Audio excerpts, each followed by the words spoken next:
She ay napasarap ang pagkain. No? Sa laki, oh. Tapos pangatlong pagbubuntis mo na yan, ano? Yung lahat ng anak mo malalaki?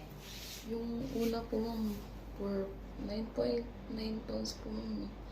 9 pounds. Tapos yung Ito po, nakita ko po, ano po, 4 po.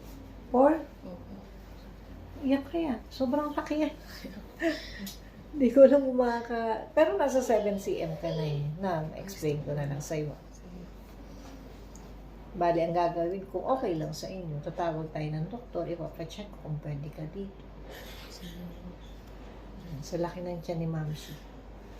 Ang laki ng tiyan ni Mamsi. Malakas ka talagang kumain. Itong nag-7 months po, ma'am. Pero talagang malaki ka magbuntis, ano. Pacheck natin yung... Nung ano po, nung 5 months, medyo sukahan po ako hanggang. Nung nag-7 months po yan, malakas na. Sobrang laki. Macrosomia, di ba? Fetal macrosomia, tinatawag. Ibig sabihin, pag fetal macrosomia, ang baby mo ay mas malaki sa 40 kilos. Kasi hindi po iyon normal. Forever! Si Mamsi. Hindi natin kakayanin yung ganito kalaki.